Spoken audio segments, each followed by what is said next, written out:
Good afternoon, councillors. Welcome along. I declare this meeting open. Welcome to the members of the public and officers. Are there any declarations of interest, councillors?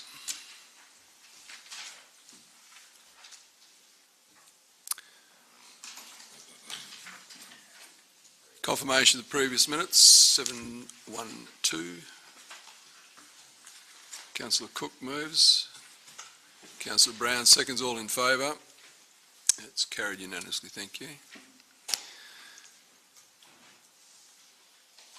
712, the Policy Review and Development Committee minutes. I'm prepared to move that we accept and note. Councillor McGuell, second up. Councillor Cook, all in favour? Take a seat. Also put in a correction. Take a seat, Councillor Kelly. Councillor McGuell, did you wish to speak? Councillor Cook? Speaker against, Councillor Kelly. Thanks, Mr Mayor. Look, I looked through these very closely and I'm a bit disappointed to find that they're, in my view, inadequate in context of 10.2, 10.3 and indeed 10.4, and I will speak on those matters when they arise. It's a very important committee, and I think we need to pick up a few things that seem to be lacking. One of them, I note that in the minutes, all seven, should I say, of the motions were seconded by the chair of the BGCCI, who doesn't have that expertise in local government, particularly not in these items, and particularly not in 10.2 and 10.3. Councillor Kelly, your objections noted. Furthermore, and you can speak against those items when they come up. You're making comments about a person who's not here, and he is a member of the committee. To make comments that the person may not be fit or have the capacity to work on that policy committee is inappropriate. Thanks, Mr Mayor. Also, that seems to be very brief. Indeed, if I can make the point that it looks a bit like Back to the Future, the presiding member declared the meeting open at 10:31 a.m.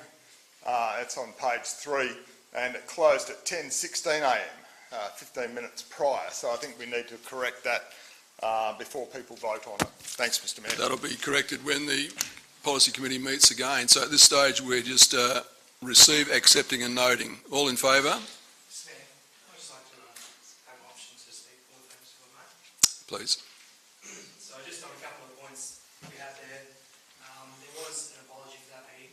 We did throw the note out to all councillors to attend the meeting. Fortunately, Councillor Hayward was very last minute acceptance of that. So in comments of somebody seconding 6 of the motions, that I'm very confident that at least that member from the committee had full opportunity to read all agenda items where, as I mentioned, Councillor Hayward rocked up basically on last whim so we could get a quorum. Going forward, those meetings are fully allowed to be attended by any person from this council. And again, I suggest if we do have an apology in future times that somebody put their hand up and come and join those meetings. I'm sure that minor adjustment can be made to the minutes. That was obviously an oversight, but I'm very happy for the rest of the minutes to be approved. Thank you. Thank you. I'll put it all in favour. Please indicate. Those against. 1 against. That's carried. Thank you. Oh, 2. Beg your pardon. Any petitions, councillors? Is there a Mr Beresford in the room? Are you Mr Beresford? No? Okay. Method of dealing. Councillors coming out for further consideration. 10.1.1 needs an absolute majority. 10.1.2 requires an absolute majority. And 10.3.1. Councillor Kelly, you wish to raise a couple of others? 10.13. Councillor Smith.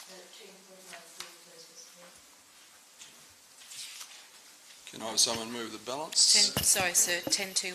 10-2-1.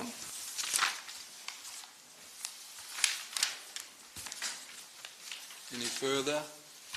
Someone prepared to move the balance? Councillor Steck, seconder. Councillor Cook, all in favour? That's carried by unanimous decision. 10-1-1 requires an absolute majority. Can I have someone move that, please? Councillor McGuell, seconder. Councillor Hayward. Any debate? I'll put it all in favour. Those against, that's carried unanimously. 10-1-2. Mover, please. Councillor McGuell, seconder. Councillor Cook. Any debate on this one? Yeah. Councillor McGuell, do you wish to speak? Councillor Cook. Speaker against, Councillor Kelly. Yes, councillors, amending a clause 5.3 to require a motion on notice to be received by the CEO in 14 working days prior to the meeting. I didn't see any great debate in the minutes about this. Indeed, there didn't appear to be much discussion.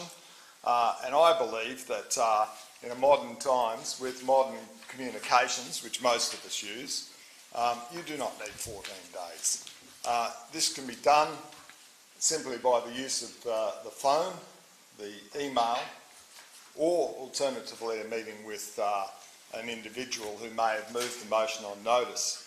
Having moved motions on notice myself, I realise that there is a bit of work from the mover to do the preparation, and I assume that all elected members also do their homework, given that they get the motion on notice at very minimum on the Thursday prior to the council meeting on the Tuesday. So it's a Thursday, Friday, Saturday, Sunday, Monday, and part there of Tuesday for them to absorb and ask questions if required.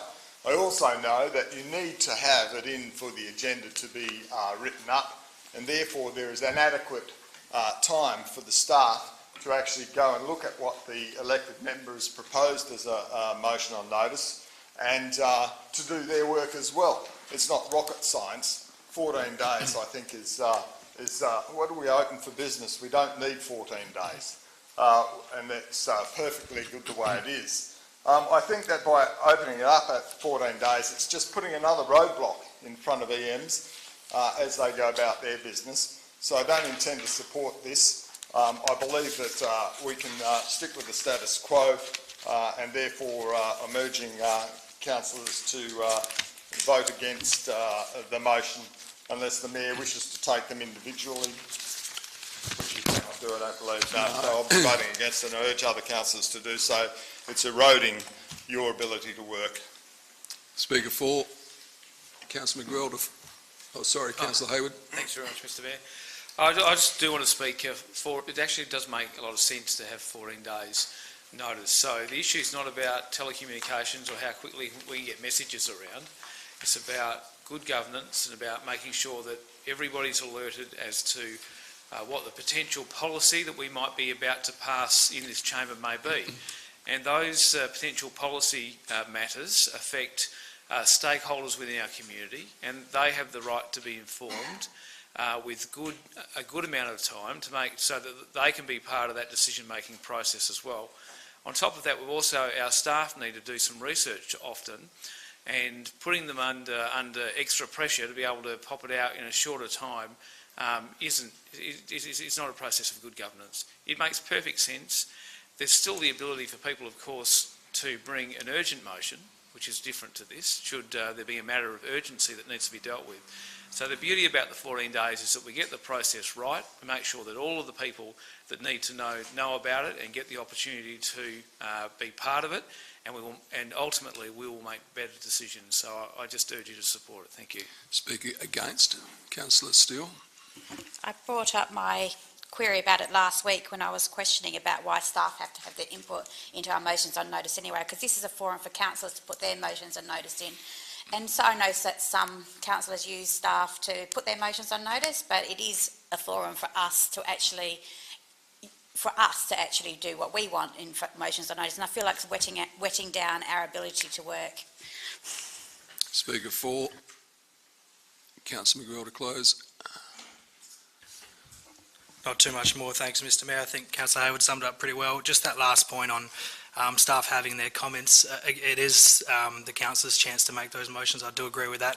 However, if some of those motion or notices require some certain information, I don't think given that it comes out on the Thursday, if we request some information around figures or quotes that have been made, obviously it might take some time to get the staff to have some feedback on that. So I think 14 days is a very good decision to have, and that's why we're supporting this.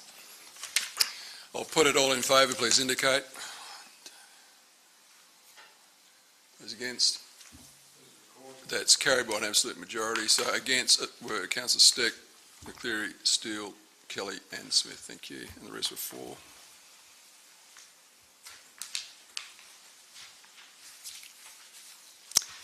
(10.13). Can I have someone move the executive recommendation? Councillor McGrail, seconder. Councillor Cook. Councillor McGrail. Not right now, thank you, Mr Councillor Mayor. Cook. Speaker against. Councillor Kelly. Yes, Mr Mayor, there's been a fair bit gone down on this item, and indeed, again, I was extremely disappointed not to see some minuted conversation other than this. The committee considered these comments in the context of the practicalities of having an exhaustive list of examples and any potential changes to legislation in this area as part of the current review of the Local Government Act. No additional change in this regard was proposed by the committee. Back in July it was, Mr Mayor, that I approached the CEO about a complaint that was made on the basis that I thought that it was inappropriate for any elected member to use the resources of staff to compile an evidence pack against any other elected member, and I still maintain that view. The question refers to the right of any elected member to use the staff to compile a formal complaint, and this in the case of alleging breaches of regulations of the Local Government Rules of Conduct Regulations 2007.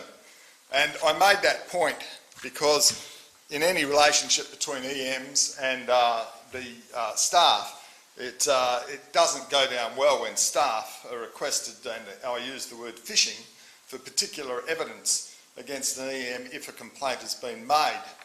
Now, that's my personal view, and there'll be others who disagree with it. However, it's most important that if that particular point of view that I had is going to be heard, and I put it to the CEO, we had more than one conversation, we exchanged several emails regarding this, and as a result it got to the policy committee and didn't appear to get very far at all, and I can't see any evidence of it in the minutes indeed. So what do? We only had 3 people attending that meeting. The CEO was absent, Councillor Brown was on holidays, and Councillor Hayward, I think, was an apology. It was moved by the Mayor, who just happened to be the complainant that I was talking about, seconded by the representative from the BGCCI, who just happened to be mentioned in the complaint as well. Neither declared a conflict of interest at all, but that's beside the point. What I am saying is that if we're going to have a set of regulations talking about our conduct, our behaviour, then it has to go through more than just 3 people, 2 of whom are the Mayor and the Deputy Mayor, and 1 an outsider. And I think that the answer to my question, I sent an email out to all EMs regarding the situation.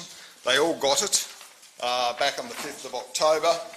The only feedback I got was from Councillor Smith, and if we're just going to sit here and allow somebody in the staff, on the staff, through the complaints officer, the CEO, to go around looking through the records to find an evidence pack that the person making the complaint is not able to compile them themselves, then it's a slippery slope.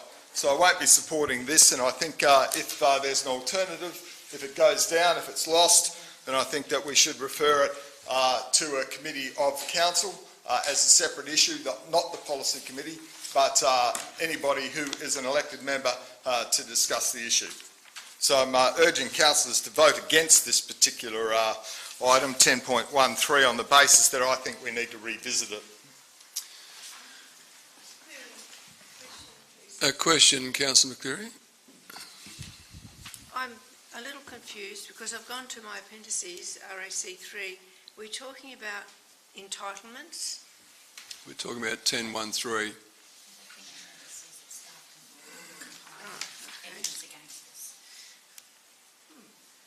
You okay? No, I can't find what. Yeah. All right, well, we'll continue the debate, Councillor McCleary, if that's okay. If you relax with that? I didn't know that we were voting on that bit. Yeah, okay. I'm going to speak for the executive recommendation. A couple of points, and I'll just keep it very general. The policy committee, like other committees, make recommendations to this body. So the 12 of us in this room have the opportunity of either supporting or not supporting. The policy committee has no power under its own name to make decisions unless it's delegated to that committee, as is the case with every other committee. And as the chairman of the committee pointed out in a previous debate, every member of council is entitled to attend those policy committee meetings, every one of you. And I think, from memory, I think Councillor Smith, you've attended one of those. So it is open to any member of council to attend any of our committee meetings, any of our policy committee meetings, whether it's policy or audit or access or heritage. All those committee meetings are open to any member of council who wishes to attend. And if you attend those meetings, you can see and hear the interaction that occurs between members. We do not generally record who says what at any of those particular committee meetings. Not to my knowledge. We simply record the vote. So please, councillors, if you wish to attend those meetings, come along and see what actually happens and hear what is actually said. Is there a speaker against? I've just got a question, Mr Mayor, just for clarification. Given that no other elected members attended that particular meeting, I'd like to know if the CEO referred the background detail of my issue to the policy committee prior to it considering the item. He did. Speaker against. Was it in writing, Mr Mayor? Councillor Kelly, I think it was I'm just trying to think, Councillor McGuell, was it in written form or was it verbally stated? I can't recall. From my recollection, it was verbally stated by the chair, the government's officer, who gave us a bit of background. I had no idea where it just said a councillor had some commentary and gave us a small background, not a full background to what you gave, but just some commentary around that from the officer of governments. Thank you. Speaker against. Councillor McGuell, close debate. Not much further from other than what you just mentioned, Mr Mayor, in terms of offering that invite to anyone who wants to join those meetings. It may not have been minuted, but this was discussed with obviously the officer of governance at the time, and we decided at that stage that most things that are under this nature are covered under legislation. So if there is a problem, it will be dealt with legislation. The Local Government Act is also being reviewed at the moment, so if there is any changes that need to be done, it can be done through there. I do apologise when I said that I thought Councillor Hayward was at the last meeting, but I do realise he wasn't, so again, that's why there was only the three of us there. I'll accept that fact, and as I said, we'll open any invitation for any councillors who want to be there for any future meetings. You're more than welcome to attend, but in this matter, I think this is quite simple. Legislation deals with these issues that Councillor Kelly is raising, and this is simply to go forward, from my opinion, so I would urge you to vote for it. Those in favour, please indicate. Those against? Councillor McCreary, what was your vote? Oh, sorry, sir.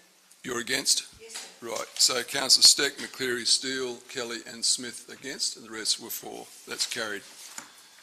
10.14, someone move the executive recommendation, committee recommendation. Councillor McGuell, seconder, Councillor Cook. Councillor McGuell, At this stage, Mr. Councillor Cook. Speaker against, Councillor Smith. Thank you, Mr Mayor. Mr Mayor, I wish to speak against this item, but can I preface my remarks by saying I totally respect our professional staff and the work that they do. I'm going to misquote Jane Austen on this. At the beginning of Pride and Prejudice, when she said in the opening line that it was the truth universally accepted, and then she goes on to say that a rich bloke needs to get a wife pretty quickly. So it seems to me that this is a truth universally accepted, that elected members have less and less authority to make decisions on behalf of ratepayers and according to their conscience. I suspect I might be on my own on this one, but it's a year on Thursday, I believe, that you were re-elected mayor and I was elected as a councillor, along with my treasured colleagues. However, in the past year I've learnt many things and talked to many other elected members, including elected members outside this chamber and in other local governments. The one issue that sticks out is how the decision-making of elected members is slowly being squeezed out of us. It's like a slow-moving boa constrictor, squeezing us and squeezing us, that every time the elected members move, another right has been taken away from them. I believe this item is one such issue. I do not think there should be a blanket rule over all decisions that may go against professional advice, but should be made in a case by case, because sometimes elected members do know what's going on in our community and what the community's expectations are. I've also noticed in my year on council that the general public do not understand the restrictions and protocols that are placed on elected members and get annoyed when we make decisions that are based on staff advice only. They expect us to make our own decisions. I ask the question, do we need this bylaw at all? It seems to invite staff to automatically give evidence against council decisions. When issues such as these arise, could there not be a system where the CEO and the professional staff develop a strategy to suit particular circumstances of each case, so it does not become a contest between the staff and the councillors? And finally, if we have no choice in this matter, according to the legislation, should we not be advocating for changes to better suit the expectations of our community? Thank you. Speaker 4. Councillor McGraw. Thank you, Councillor Smith, and I appreciate some of your commentary. This policy in particular is dealing with the town planning appeal applications. I think it's an important, well, we need to have a policy governing it, in my opinion. Potentially there may be some changes that you've highlighted there, Councillor Smith, which I'd suggest to taking up with some of the officers, which we can review at the next date. At the moment, this policy is simply making some minor wording adjustments, and obviously I think we need this policy in place. That's why we're voting for it. But taking on board some of your commentary, as I suggested, if there are some comments there towards staff, potentially it's something that this policy can look at going forward. But at the moment, if we completely revoke it, we've got nothing to go back on if there's an appeal. So I believe we need it in place for now, and it can be updated or adjusted at a later date. But in this instance, I'll be supporting that we maintain this policy with those minor adjustments that are made to it. Thank you. I'll put it all in favour. Please indicate. Those against. That's 3 against. That's carried. Record that, please, Mr. Mayor. Thank you. Councillor Smith, Kelly and Steck. You're leaving? Just Councillor 552. We go to 10.2.1, councillors. Can I have someone move the executive recommendation? Councillor Cook, is there a seconder? Councillor Hayward. Councillor Cook. Thank you, Mr. Mayor. Councillors, I'm aware that there's some unease about this particular item tonight. However, we do not have any option, and if we did vote against it, it would go straight to SAT and we would lose. So I appreciate that it's something that none of us enjoy. However, it is legislated and we need to get on with it. So thank you, Mr. Mayor. Councillor Hayward. Nothing to add. Speaker against. Councillor Steck. Thank you, sir. Whilst I'm fully aware that this would absolutely end up against us, I still have to have a protest at this, and I would also like 2 to be changed also, so that if the mover and the seconder could please accept that 2 also write to the WA Minister for Local Government. And if I could also add a 3, sir, and that is that we advocate for a change to Section 6 of the Local Government Act, so that we do not have to give away ratepayers' money to people like Accord West, Access Housing, Bethany Fields, you name it, the lot. And so I know that's a significant change from the motion, sir. Yeah. Um, Councillor Steck, just take a seat for a second. Councillor Cook, Councillor Hayward, I don't have a problem with amending 2 to include the Minister for Local Government in there, with your concurrence. You happy with that? So that's added in now, Councillor Steck. But with your other amendment, you'll have to do all that as an amendment. Yeah. We'll put the full title of the Minister for Local Government in there because it's quite. Yeah. So we have 2 amended with the consent of the mover and the seconder. So that'll be dealt with ordinarily, but you now wish to move an amendment that we add a 3, which is? Yes, sir. That we also write to the local government minister. That's in there. Yes, but this is for the purposes of protesting against that. But this is the next one would be so that we are advocating to change Section 6 of the Local Government Act so that we don't have to give away ratepayers' money. I'm happy for us to take it to Walga first, the South West Walga Committee, if that's what you prefer, so then we have allies with us, because I believe that it's time that local government did express itself that this is unfair to us all, and Walga should be advocating on our behalf. It is a long time overdue. It's actually disgraceful. Yeah, Councillor Steck, it may be that the 3 might be to write to the southwest zone of Walga, as you've suggested, raising this concern, and ask them to advocate for a change in the legislation. Yes, sir. You happy with that? Yep. Is there a seconder to that amendment? Councillor Kelly. Do you wish to speak any more to it, Councillor Steck? No, thank you, sir. I'm happy with that. Did you get that, Maureen?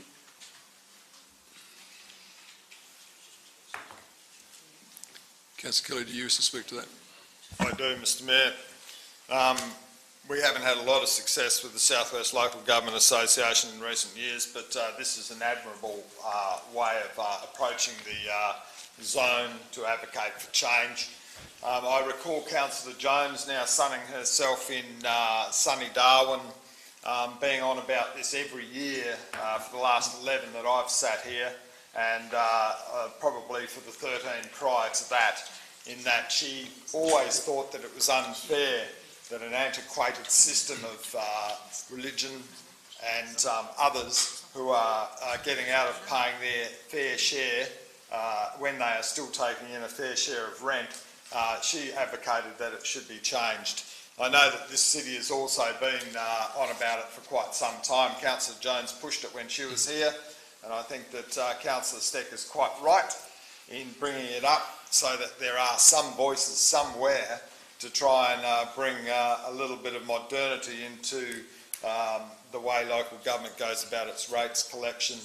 I'm not sure how much success will be had, but at least with the South West Local Government Zone, I anticipate that there will be some support, and we hope that they can get a little bit further, and I commend Councillor Steck for bringing it to the Council's attention. Thank you. Is there a speaker against that amendment?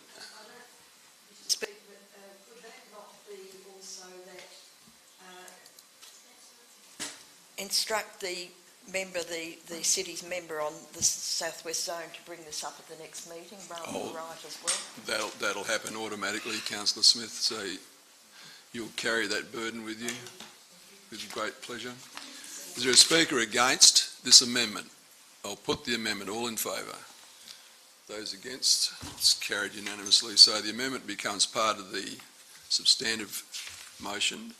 Is there a speaker against? I'll put Can I have a question? Councillor McCleary. Can we take them separately, please, Mr Mayor? I can. Did you wish to speak, Councillor Morris? Against? I'd like to speak against, due to the fact that you can have a situation within our city, a private landlord leases property to access housing. Prior to that leasing, they're paying rates. Same house. As soon as they lease it to access housing, the CEO has just informed me that we would send the rates to the owner of the property. And the owner of the property could then say that the house is now being used for a non-profit organization and then be tax exempt. But if you lease it to anybody else, the owner still pays the rate. So the onus is still on the owner. It's the owner that gets the exemption, not Access Housing in that situation. It's the owner. He gets the exemption. And therefore, I'm dead set against, and I'm willing to take it to SAT, in relation to a situation like that, where the owner is getting an exemption because of who they lease it to. And if it's a private owner going to a non-profit organization, that's a great way to avoid paying the rates, so that you're not paying your fair share for services within the city. And therefore, I'm willing to actually go to SAT in relation to that particular situation. The amendment was moved, Dick. So I'll be voting no in relation to the motion. Further speaker 4, Councillor Hayward. Thanks very much, Mr Mayor. I completely agree with everything that Councillor Morris has just said. It seems bizarre, as a bizarre arrangement, that you can get full rent and a tax deduction or a rate exemption based on the person or the organisation that's renting your property. But the problem is, it's what the legislation says. So you go to SAT, there's no questions if we will lose, we will lose. So we'll just be forking out money to be told what we already know. So what we should do is accept that there's nothing we can do, make the decision to put this through, save ourselves the pain of having to go to SAT and be told we're not right anyway, and do the things that have been suggested in terms of continuing to raise this with the state government for change. Thank you. Speaker against, Councillor McCleary. Thank you, Mr Mayor. We're assuming that's what SAT's going to say, but we've got an invitation for the local community, have your say, and the first thing is, and it's from the Department of Local Government, Sport and Cultural Industries, and the first thing they're asking the community is, should charities pay rates? So I think that our state government recognises that there's a problem.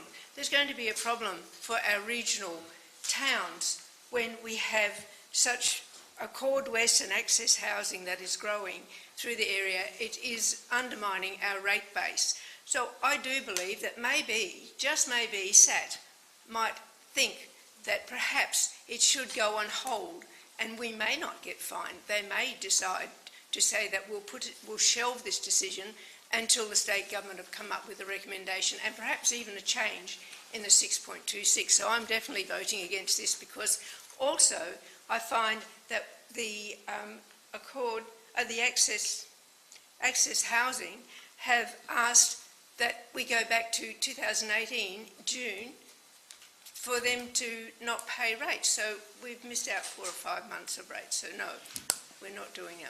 I'm going to vote against this. Thank you. Speaker 4, Councillor Stick. Thank you, sir.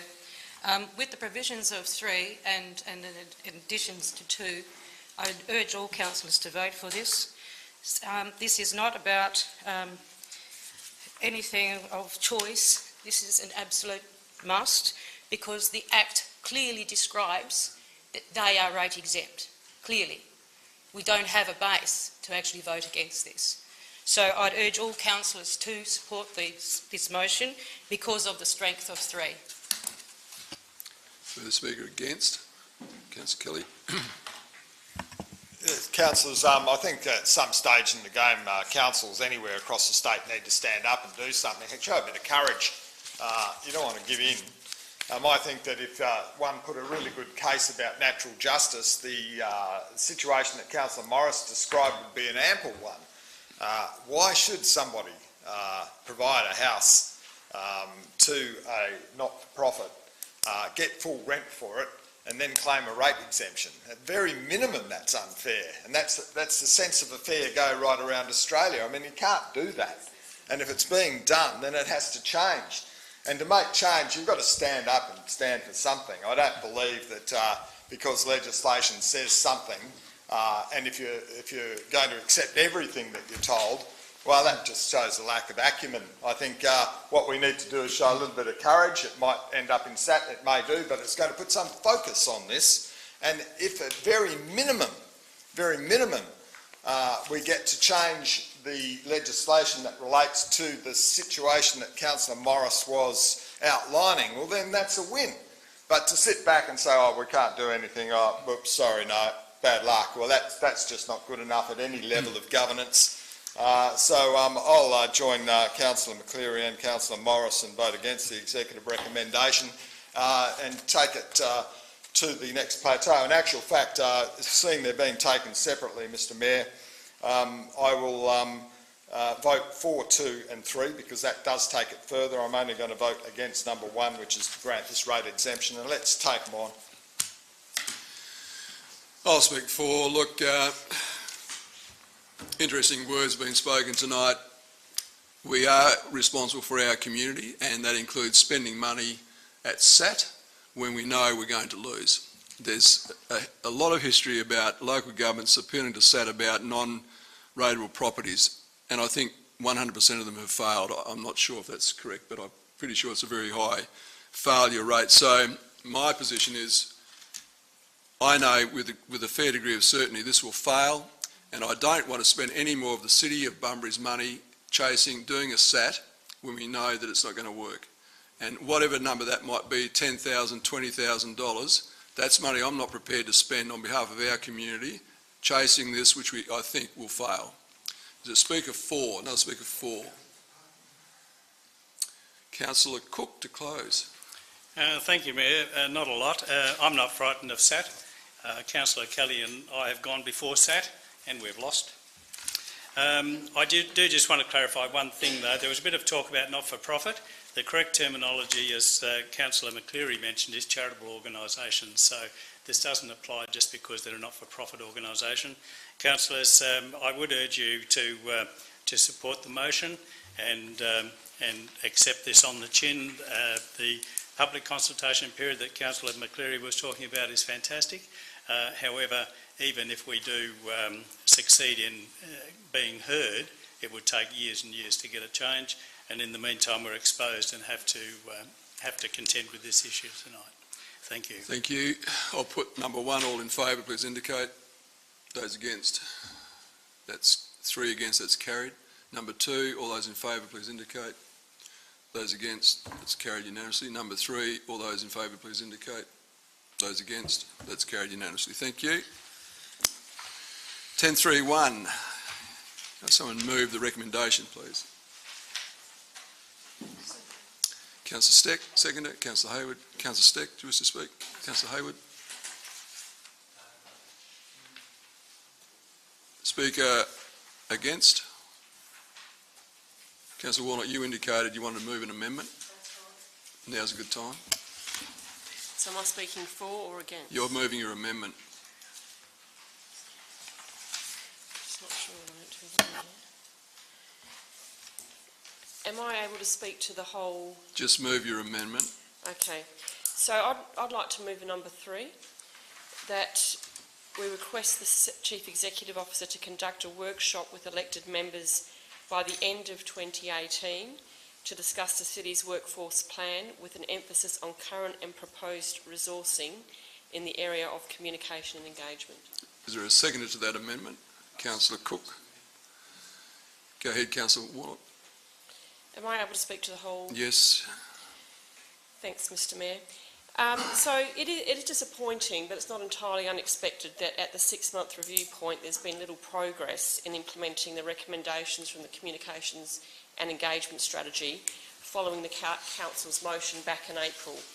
These recommendations, just to give you the history, were made by an independent expert who we engaged to assess the current situation at the City, identify improvements and develop a communications and engagement strategy with some recommendations to get us where we need to be. This followed concerns raised by myself and Councillors Hayward and McGuinness that the City was struggling in the way it communicated and engaged with its stakeholders and needed better resourcing. We formed a working group to address it back in March 2017, An independent expert was engaged, and a year later, in April 2018, we had our strategy and recommendations. And this strategy identified some very good things, that the city had a vision to be strong communicators and engage with stakeholders. But it also said that the city's messages are operational and reactive, and said a senior communications expert needed to be employed. This strategy aims to shift the balance towards more strategic and proactive messages, and the 22 recommendations pointed the way forward for how to do that. However, 6 months later, we haven't come very far at all. We simply don't have the resources and necessary expertise, which the report identified, to deliver on these recommendations, and very little is going to be achieved by waiting for the 12-month review. If we can implement these recommendations, we will be kicking some big goals with the way we communicate and engage with people. We're already kicking goals with some of this. Last summer, Bunbury had the biggest summer of events in its history. We did that by bringing in resources, local events experts to assist the city via the Bunbury Events Advisory Group. The city spent $70,000, which was a council decision, pursuing major sporting events, and they came to Bunbury, delivering $4.86 million in economic benefit to Bunbury. And we need to kick these sorts of goals with our communications and stakeholder engagement. So I would like to commend number 3 to councillors and ask for your support on this amendment. Councillor Cook, do you wish to speak? Is there a speaker against the amendment? Yes. Warnock and Cook. Yeah. Councillor Cook seconded. Speaker against the amendment? I'll put the amendment. All those in favour? Those against? It's carried unanimously. The amendment becomes part of the substantive recommendation. Is there anybody opposed to the motion? I'll put it. All in favour? That's carried unanimously. Thank you, councillors. Thank you very much. I think we're done. Yeah, we've dealt with that, yeah.